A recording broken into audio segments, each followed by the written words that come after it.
माँ को भूखा कैसे रखा जा सकता है।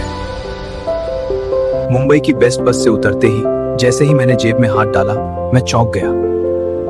मुझसे भी चालाक किसी जेब कतरे ने अपनी कलाकारी का सफल प्रयोग कर लिया था। मेरी जेब में था भी क्या, जेब में थे सिर्फ 90 रुपए और मेरी बूढ़ी माँ को लिखा हुआ एक पोस्ट कार्ड जिसमें लिखा था, माँ नौकरी छूट गई, इस बार पैसे नहीं भेज पाऊंगा। यह लिखा हुआ पोस्ट कार्ड 3 दिनों से बिना पोस्ट किए मेरी जेब में ही पड़ा था। उसे पोस्ट करने का मेरा मन ही नहीं हो रहा था।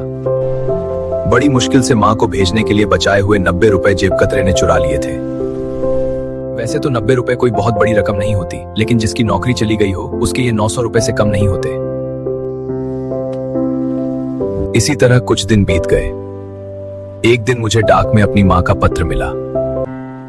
माँ का भेजा हुआ यह पोस्ट कार्ड पढ़ने से पहले मैं थोड़ा हिचकिचाया कि जरूर माँ ने पैसे भेजने के लिए लिखा होगा, लेकिन जब मैंने वह पत्र पूरा पढ़ा तो मैं आश्चर्य से दंग रह गया।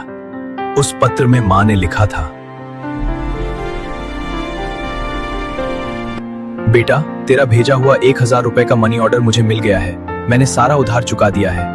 मेरे बेटे तुम अपना ख्याल रखना, हमारी चिंता मत करना, महादेव हमारे साथ है।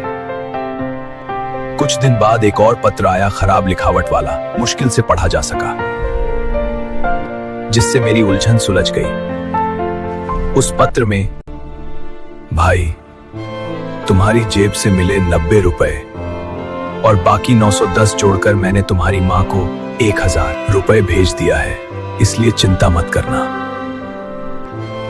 माँ तो सबकी एक जैसी ही होती है ना, माँ को भूखा कैसे रखा जा सकता है।